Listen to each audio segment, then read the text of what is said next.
धन्यवाद, आभार। इस कमेटी को जो इस कार्यक्रम को आप लोग बड़ी कड़ी मेहनत और मशक्कत के साथ में आप लोग इस कार्यक्रम को रखा, इसलिए आप सभी का जो युवा कमेटी है मैं आप लोगों का आभार व्यक्त करता हूं। अपना संबोधन प्रारंभ करने से पहले बहुजन समाज में जन्मे महापुरुषों को नमन करते हुए मंच पर मंचासीन जो हमारी कथावाचिका सम्राट जूली बौद्ध और उनकी पूरी टीम को हमारे तरफ से आभार, और दूर दराज से चलकर आए हुए हमारे माताएं एवं बहनें एवं बड़े भाई बुजुर्ग दाता चाचा और जो भी हमारे आए हुए अतिथिगण हैं, एक बार अपने गहराई दिल की गहराई से जय भीम नमो बुद्धाय। बहुत कम समय है, अपने शब्दों को बहुत ही कम समय में रखूंगा।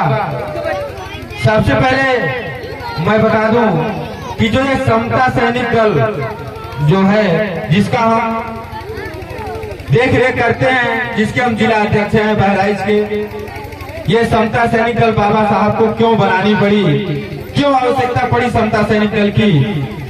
जब हमें पानी पीने का अधिकार नहीं था, जब हमें पढ़ने का अधिकार नहीं था, औरतों को महिलाओं को कपड़ा पहनने का अधिकार नहीं था, स्कूल जाने का अधिकार नहीं था, अच्छा खाना खाने का अधिकार नहीं था, जब किसी प्रकार का अधिकार नहीं था, तब बाबा साहब बैरिस्टर बन करके आए। उस समय सैनिकों की आवश्यकता पड़ी। उस समय ये कानून व्यवस्था नहीं थी, संविधान नहीं था, उस समय राजतंत्र था। राजतंत्र में जिसको चाहो उसको सताओ, जिसको चाहो छोड़ दो।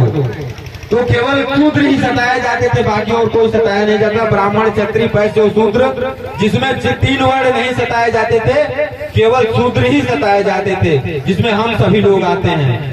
तब बाबा साहब जब आए तो जब देखे कि हमारे लोग पानी के बिना मर रहे हैं, खाने के बिना मर रहे हैं, कपड़े के लिए मर रहे हैं, पढ़ने के लिए मर रहे हैं, तो बाबा साहब ने इस एक फोर्स की नींव रखी कि जो अपनी व्यवस्था को मेंटेन रखेगा, जो सताया जाएगा उसकी मदद करेगा और अपने में समानता भाईचारा लाएगा।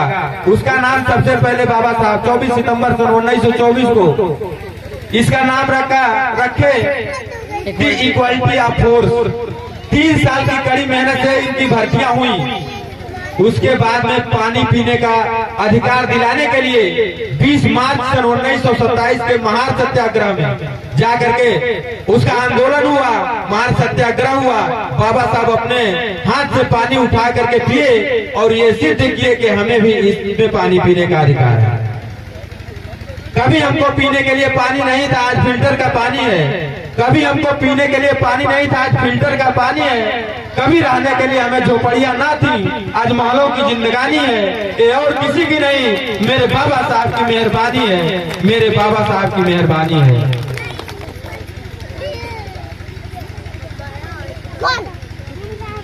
एक दिन आपको शिक्षा से मोड़ दिया जाएगा। अब ऐसा वक्त आ रहा है कि आप लोगों को गुलाम बनाने की प्रक्रिया चल रही है, तो एक दिन आपको शिक्षा से मोड़ दिया जाएगा, एक दिन आपका नाम जुर्म से जोड़ दिया जाएगा। हाथ में हाथ जंजीर की तरीके से मिला करके चलो, एक दिन कच्चे के धागे की तरह तोड़ दिया जाएगा, कच्चे धागे की तरह तोड़ दिया जाएगा। उड़ता हुआ पंछी सिलाबाज नहीं होता, बीता हुआ कल कभी आज नहीं होता, उड़ता हुआ पंछी सिलाबाज नहीं होता। जो लोग अपने कौम के लिए संघर्ष नहीं करते, उनके सर पे कभी ताज नहीं होता, उनके सर पे कभी ताज नहीं होता। तो बाबा साहब ने ये जो समता सैनिक दल बनाया, तो इसलिए बनाया गया है। आज भी काम कर रहे हैं समता सैनिक दल कि जो व्यक्ति सताया जाएगा, जो परेशान किया जाएगा या कोई अधिकारी अगर परेशान करेगा, तो उसके साथ में समता सैनिक दल खड़ा रहेगा। अगर थाने में FIR दर्ज नहीं होती है, अगर कोई नहीं सुनता है, तो ये जा करके समता सैनिक दल FIR दर्ज करवाने का काम करेगा, आपको न्याय दिलवाने का काम करेगा।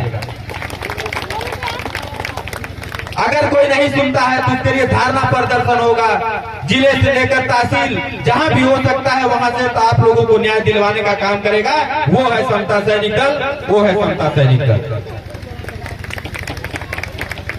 ये पूरे देश में आज समता सैनिक दल काम कर रहा है।